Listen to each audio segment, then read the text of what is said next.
Hello and welcome back. In this video, I'll be diving into section 5.2.1, develop the communication strategy. This is part of the first edition of the Standard for Change Management published by the Association of Change Management Professionals. This is perfect if you're prepping for the Certified Change Management Professional exam. So let's dive into 5.2.1, develop the communication strategy. In this video, we'll be specifically focusing on words that are bolded in the standard and bulleted lists. Let's dive in.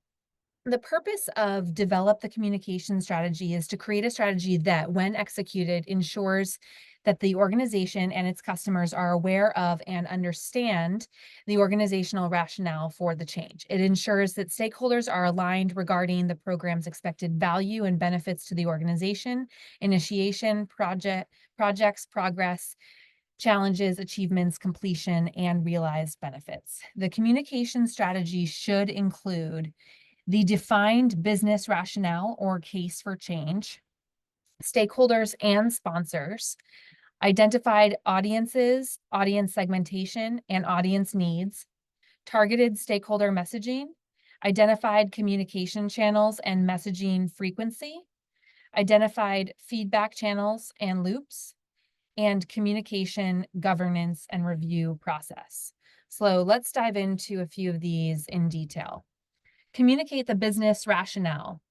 The communication strategy should include the business rationale for what, why, who, how, and when changes are taking place.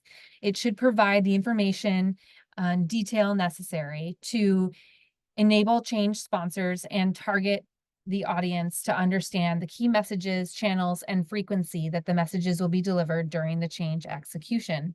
Successful communication of the case for change occurs when the business rationale communications are sufficient enough that each type and level of stakeholder can clearly articulate what is changing, how the change benefits or affects the organization, and how the change affects him or her individually, often referred to as what's in it for me. If people see progress they can relate to, then they're more likely to continue the change effort and help to reach the future state and sustain the change. Guiding principles for communication messages. The communication strategy should provide guiding principles for communication messages. A message is a simple and clear idea and should summarize the essence of the change. Effective messaging means communicating the right message through the right channels.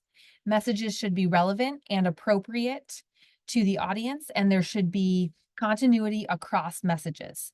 Using storytelling techniques that include interesting narratives, human interest stories, and arresting imagery will assist in communicating the message to the target audience. Identify communication channels and information flow.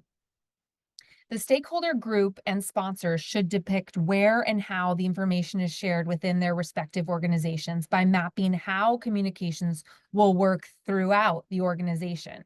Channels for both formal and informal communication should be noted, and opportunities should be identified to include, leverage, and reinforce messaging content.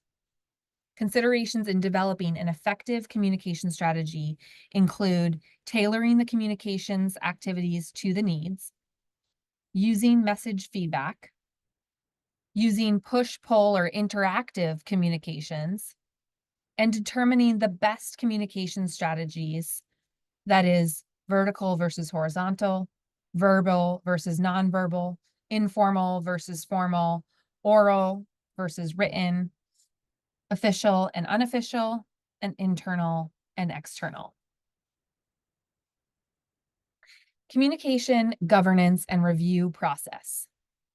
The communication processes within organizations can have complex structures with review and validation required by a number of groups, particularly where communications affect customers or third parties. The communication strategy should include the roles, responsibilities, accountabilities, resources, and timelines for communication content review and sign-off prior to publication. So just to recap, in section 5.2.1, develop the communication strategy, there are a few different elements of the comms strategy. Defining the business rationale, making the case for change, identifying stakeholders, sponsors, audience, messaging channels and frequency, channel feedback loops, and the governance and review process.